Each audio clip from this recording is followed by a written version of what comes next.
Assalamualaikum warahmatullahi wabarakatuh. Jadi kita berjumpa lagi untuk kelas fiqh tahun 4. Okey, jadi hari ini kita akan memulakan untuk pelajaran yang kedua.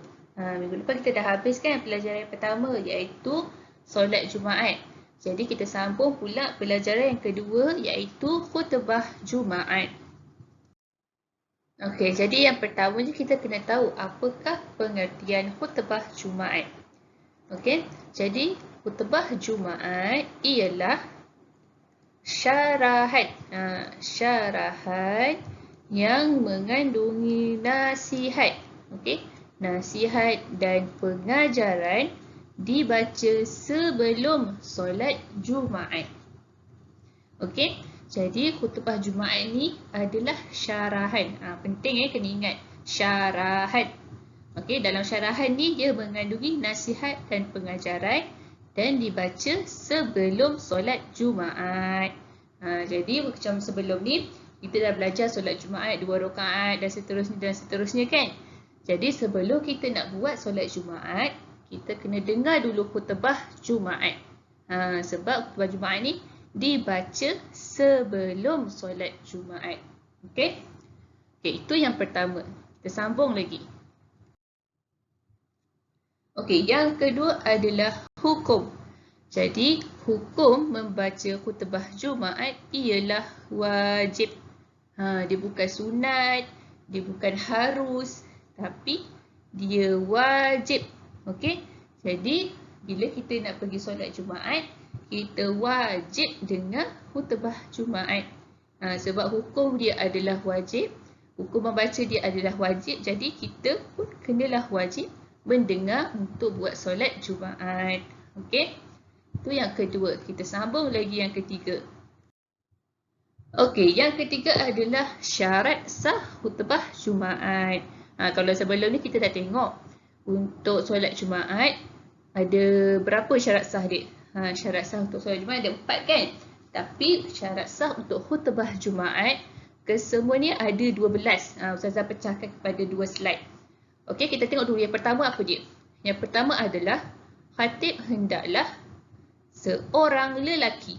Dia kena seorang lelaki. Okey? Dia tak boleh perempuan. Dia kena lelaki sebab solat Jumaat ni diwajibkan ke atas orang lelaki. Jadi khatib ataupun orang yang membaca khutbah itu kena seorang lelaki. Okey?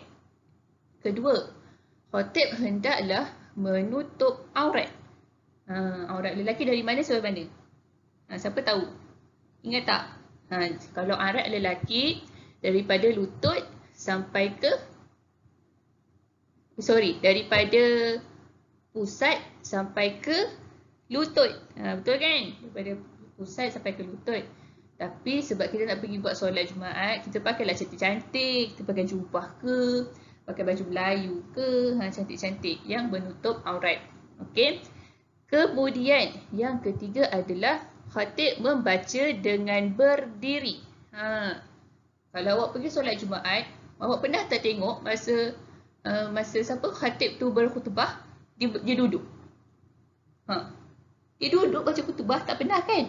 Sebab untuk sah khutbah Jumaat, khatib itu kena berdiri. Dia kena baca khutbah itu sambil berdiri. Okey? Seterusnya, khatib suci daripada najis. Okey, suci daripada najis pada pakaian badan dan tempat. Okey? Jadi, macam kita nak ambil wuduk, kita kena bersih daripada semua-semua ni, daripada najis, daripada kekotoran kan. Jadi kalau kita nak baca khutbah Jumaat pun sama. Kena suci daripada najis. Okey, itu yang keempat. Seterusnya yang kelima adalah khatib hendaklah duduk sebentar antara 2 khutbah. Okey, sebab khutbah ni akan dibaca sebanyak 2 kali. Jadi lepas dah habis baca khutbah yang pertama, khatib tu duduk sekejap. Lepas dah duduk sekejap, dia bangun balik baca khutbah yang kedua. Okey? Itu yang kelima. Seterusnya yang keenam adalah khatib suci daripada hadas kecil dan besar. Lebih kuranglah suci daripada najis dan juga suci daripada hadas kecil dan besar. Okey. Kita sambung lagi syarat sah yang seterusnya. Okey, jadi tadi kita dah baca 6 syarat sah khutbah Jumaat. Kita sambung lagi 6 syarat sah khutbah Jumaat. Jadi yang ketujuh, syarat ketujuh adalah khatib hendaklah berkhutbah dengan suara yang nyaring. Dia kena cakap kuat. Dia tak boleh cakap slow, nanti orang tak dengar. Sebab dia kan nak sampaikan nasihat dan pengajaran. Jadi dia kena cakap kuat supaya semua orang dengar. Okey. Seterusnya, syarat yang ke-8 adalah khutbah disampaikan sebelum solat Jumaat. Macam dalam pengertian dia tadi, khutbah Jumaat ni dibaca sebelum solat Jumaat. Okey. Seterusnya, rukun khutbah dibaca dalam bahasa Arab. Nanti kita akan belajar apa dia rukun khutbah ni. Seterusnya, berturut-turut di antara khutbah dan solat Jumaat. Dia kena berturut-turut, okey, antara khutbah dan solat Jumaat. Dia kena ikut turutan. Mula-mula dia kena berkhutbah. Lepas tu duduk sekejap, sambung khutbah yang kedua.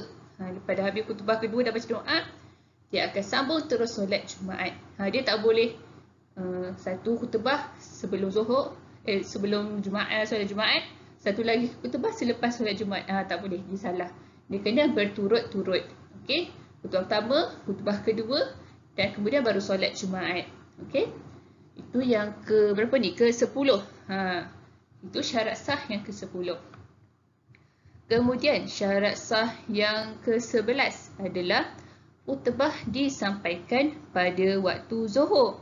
Sebab kita kan kena buat solat Jumaat pada waktu Zuhur. Jadi khutbah ni akan disampaikan juga pada waktu Zuhur. Dan yang terakhir sekali adalah khutbah didengar sekurang-kurangnya 40 orang lelaki yang wajib solat Jumaat. 40 orang lelaki ni. Sebab kalau kita nak buat solat Jumaat, syarat sah dia kena ada sekurang-kurangnya 40 orang lelaki kan. Jadi bila ada 40 orang lelaki ni, diorang ni juga adalah wajib untuk mendengar khutbah Jumaat. Okey. Jadi bila dah cukup 40 orang lelaki ni, barulah sah kita punya solat Jumaat. Dan barulah cukup dan khutbah Jumaat kita tu. Okey. Okey, Ustazah harap semua orang faham. Kalau ada soalan boleh tanya. Macam biasa boleh PM Ustazah. Okey. Ataupun boleh mesej Ustazah. Okey, jadi untuk khutbah Jumaat sampai di sini sahaja dulu. Kita akan sambung lagi pada kelas yang seterusnya. Okey. Sampai di sini sahaja kelas kita pada minggu ini. Assalamualaikum. Bye.